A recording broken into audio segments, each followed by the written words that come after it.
Now we're going to continue with Giotto, but we're going to move out of Florence just for this one artwork. We're going to go up north to the city of Padua.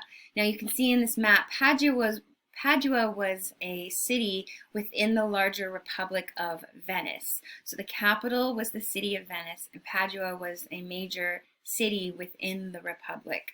And remember what I said before, that Venice was a major hub of merchant export import of luxury items and goods and ideas and texts. And so what we're going to look at in Padua is an artwork by Giotto paid for by one of those wealthy merchants. So let's head on up. Here we are. So notice our period style. We can still call this Italian Gothic, but because this is an artwork by Giotto, we can also call it Proto-Renaissance. So here we are looking at it from the outside. This is called the Scrovegni Chapel. Now, I've put in parentheses the nickname for this structure, this building. It's called the Arena Chapel. Now, I will often do this for artworks that are referred to by one or two or more names. So the title Scrovegni Chapel is the same artwork as the Arena Chapel. Just depending on the scholars or the textbooks or the articles that you're reading, they might refer to it as the Arena Chapel or the Scrovegni Chapel. Now, why the Scrovegni? Why the Arena? So this was a private chapel for the Scrovegni family on their large estate in Padua. So that is why it's called the Scrovegni Chapel, because it was originally for the Scrovegni family. It gets the nickname, the Arena Chapel, because it stands very close to an ancient Roman arena on their property. So the formal name is Scrovegni Chapel. The nickname is Arena Chapel. And some scholars believe that Giotto not only painted what we're going to look at inside, but that he must have also designed the outside. The reason for this argument is that it's built in such a way to really highlight the paintings inside. So maybe a painter built the space. The chapel has a single entrance in the front, and then windows are only on one side of the chapel. You can see them here. But it allows in this beautiful bright light that illuminates this space. And so historians like the fact that he only put windows on one side, leaving this beautiful big wall for all of his paintings. Is that a painter designing a building? Perhaps. Let's go inside. Okay. So here, we were just standing outside these doors, and now we're standing inside. Those are those 6 windows, and what we see is a space entirely covered in paint. Every single design, every color, every shape that you're looking at was painted. Here, let's get him out of the way. Okay, there we go. So the ceiling is painted blue with gold stars and medallions with various prophets and the Virgin Mary and Jesus. The idea is that standing underneath this vaulted ceiling, this curved ceiling, was like standing under the dome of heaven. And you see the blue and the gold stars of heaven above. And then on the sides, Giotto has painted scenes from the life of the Virgin Mary and Jesus. And you're supposed to read them like you would a comic book, right? Each is a different panel. And you would see the story of their life being played out in this series of works. And then the bottom, it looks like it's stone, right? It looks like marble inlay into the wall. That's all paint too. That's all paint too. Yeah, right?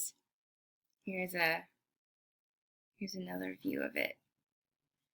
Look at that. Oh, let me get out of the way. So all of these details that look like inlaid stonework are all paint. And then, as I said, you see the panels depicting the story of their lives. So now we've switched our view. So we were standing here looking at the front door, and there are those 6 windows. So this is the other wall that has no windows, and it allows for this large, uninterrupted wall for painting.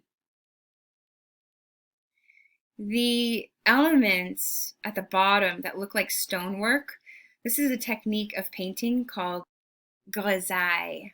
Grisaille, painting technique that simulates sculpture. The word grisaille is French for grays, because what you're doing is you're painting in these different stone tones, stone colors of stone, like gray, to give you the illusion that it's sculpted stonework rather than paint. And I mention this because I want you to think about Giotto. And I told you the story about the fly. I told you the story about his circle, right? He's got this real confidence in himself. Grisaille is a technique in which a painter is mimicking or creating sculpture. It's a difficult technique to do. And so when you see a painter using or making grisaille in their paintings, it's the painter showing off. They're like, what's up? I'm a painter and I'm a sculptor. You thought that was sculpture? Nah, it's me, it's my paint. So what we see in this panel below is beautiful and impressive, and you're supposed to be impressed because Giotto is showing off his skills as a painter. Now we're not going to look at the entire wall. Instead, we're going to focus in on one specific panel here. Let me just zoom in a little bit more. Okay. So I show you these 4 panels first because you can see how Giotto creates a unity of composition. We have figures in the foreground, we have figures in the background, we have some kind of a setting, and then it's always set against this blue sky, right? This is the specific artwork that we're going to look at together. It's this panel right here. And so your official or formal artwork title is up here. This is the panel called the Lamentation, and it's in the Scrovegni Chapel, and it's by Giotto. You got it? So the panel is titled Lamentation, and it's one of many in the Scrovegni Chapel. Okay. It's called the Lamentation because it is a scene within the story of the life of Christ in which his body was taken off of the cross and his followers mourn or lament over his corpse. So lamentation is lamenting or grieving, and that's what we see. If we look closer at the details, we see these figures who are crying, they're wringing their hands, they're holding his cold, dead body. They bend over in grief. They wail, they sob. Even above, look, coming out of the blues of the heavens above, we see angels, and they dive down into the space, and they too are crying and wailing, weeping, sobbing. Everyone is in grief. So the title here, the Lamentation, it's titling, or it's identifying the subject matter. Many artists, not just Giotto, but many artists paint lamentations. It is a moment within the life of Christ. We're looking at the Lamentation by Giotto in the Scrovegni Chapel. One of the reasons why art historians are particularly focused on this specific panel by Giotto is because of the intense, raw emotion that he displays within these figures. You saw it in the details, right? You see their eyes scrunched up. Remember, in art, anytime you see a mouth open, there's a sound coming out. And so what we're supposed to be hearing as we see these figures is their sobs. We're supposed to hear their cries, their wails, and it intensifies the emotion of the moment. Here, look at this detail here. What we have is a greater concern for the realism of the grief, a realism of the moment, of the sorrow, of the pain. Now keep that in mind, because we're going to discuss that further in a little bit. So going back to this image here, what characteristics that we discussed in his altarpiece, what vocabulary terms that we learned about in his altarpiece that we see here in the Lamentation. So looking back at the notes you took for the Virgin and Child Enthroned by Giotto, what do we talk about? We talked about the use of space or depth, something that is more realistic, highlights, midtones, shadows. Do you see those elements in this artwork? Yes, we absolutely see the use of highlights, midtones, and shadows, or more specifically, we can call it chiaroscuro. You see that here? Look at the beautiful drapery. Look at the folds that are caught in highlights, midtones, and shadows. And they're all coming from a fairly consistent light source. What do I mean by that? Well, it's as if it's coming from a single direction of light. Something like right about here, and it's casting a similar shadow over all the figures, which we didn't see in the Sala della Pace, right? The shadows were all over the place. But here, Giotto's given us a consistent light source that creates these consistent highlights, midtones, and shadows. Fairly consistent. Here, this is a diagram to help you further understand what I mean by chiaroscuro and how it gives us that sense of a body underneath the fabric.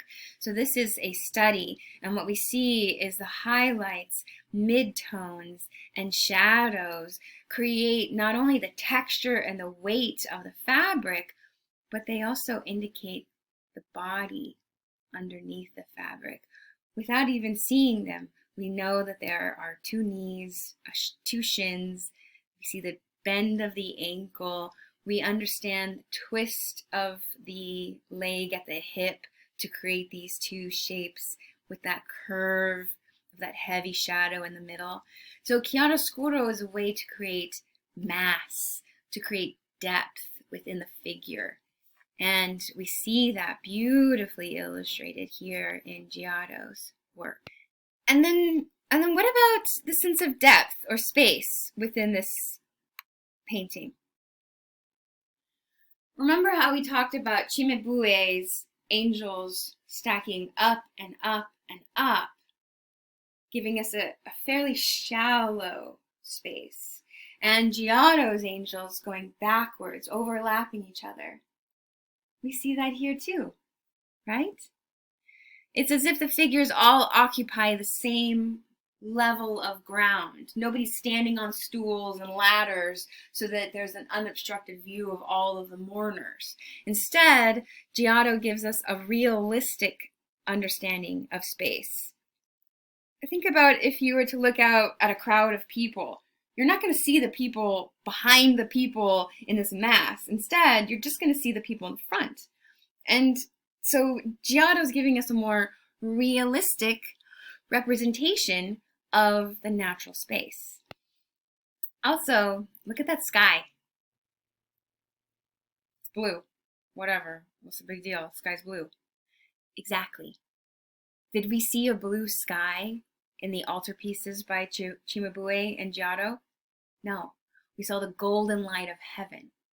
But Giotto wants to frame this moment here on earth, and therefore he uses a blue sky.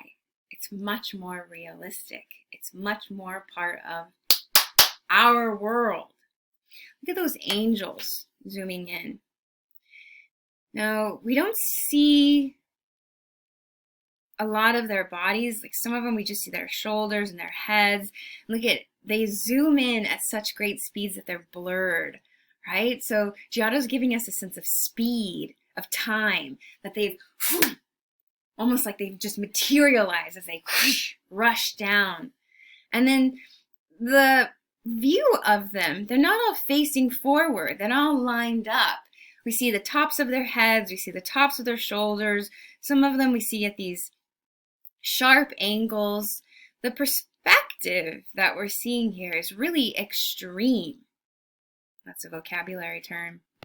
The vocabulary term to describe this extreme perspective is foreshortening. Foreshortening, the use of perspective to represent visual contraction of an object in space. So here we see our angels, and then just to kind of further explain the point, because it can be difficult to understand, think about someone pointing their finger at you. And you know that they have a full finger, but when it's pointed at you, you don't see the entire finger. Instead, you just see the top, the tip of it. And that's a foreshortened view. It's an extreme perspective because it's pointed right at you.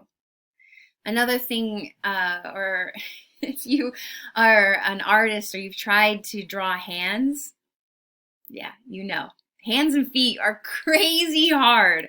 The reason they're crazy hard is because it's all that foreshortening.